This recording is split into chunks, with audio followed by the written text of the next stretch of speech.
Cirurgia plástica em homem é um tema que tem avançado nos últimos anos, principalmente nos países tropicais, nos países em que a exigência quanto ao corpo é maior, exposições, vamos dizer, em meios de recreação, praias, piscinas, muitas vezes até atletas, enfim, são várias as situações que o homem procura a cirurgia plástica para algum recurso, tentar melhorar algum aspecto em relação ao seu contorno corporal, em relação à sua atitude de vida, e muitas vezes envolvendo aspectos emocionais, etc.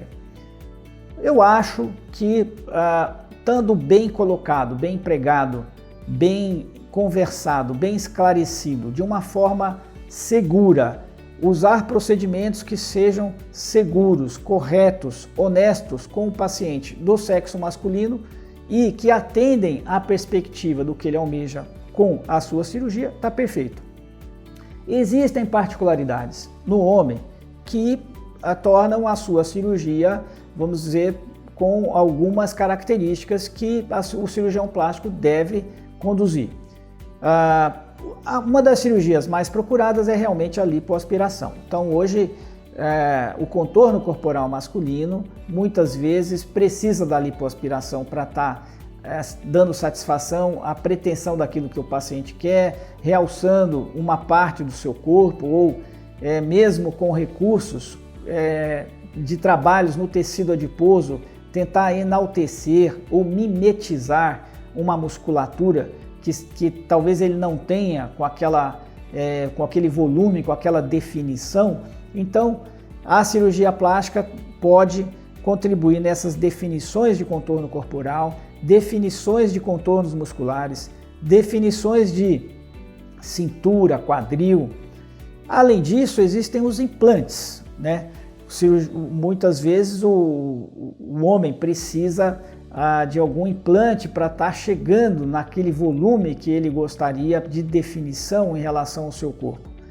De toda forma, são situações que devem ser muito bem discutidas com o cirurgião plástico, procurar evitar situações que tragam muitos riscos, né, de complicações ou de maus resultados ou de contornos ou irregularidades ou mesmo uma alteração no tecido adiposo que seja ruim e não possa ser corrigida depois. Então, existe sim uma preocupação de estar oferecendo uma cirurgia que seja correta, segura para o sexo masculino. Além disso, o homem ele é mais musculoso geralmente do que a mulher. Então, a sua potência muscular e os seus hábitos de força física acabam alterando às vezes os resultados que são praticados. Isso o cirurgião plástico deve conduzir e trabalhar.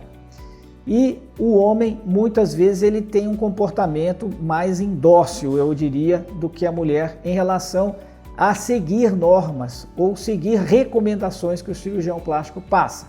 Então muitas vezes a mulher acaba sendo mais colaboradora em relação ao pós-operatório do que o homem. Então tem que ter um certo convencimento, esclarecimento em relação aos cuidados pós-operatórios que devem ser seguidos para tentar chegar a um bom resultado. Mas seja a lipoaspiração, seja o uso de próteses, seja o uso de mesmo cirurgias de dermolipectomia, que é a cirurgia do abdômen, ou abdominoplastia com dermolipectomia, ou cirurgias em pacientes que passaram por grandes processos de emagrecimento, né? Pacientes que às vezes fizeram até tratamentos cirúrgicos para emagrecer. Então vão sim ocorrer alterações de excessos de pele, alterações de contorno corporal, alterações que envolvem a camada do tecido gorduroso, e aí sim o cirurgião plástico, entendo eu, é o melhor especialista para estar ajudando, esclarecendo, conduzindo e operando e trazendo para resultados mais satisfatórios. Ok, um abraço, até a próxima!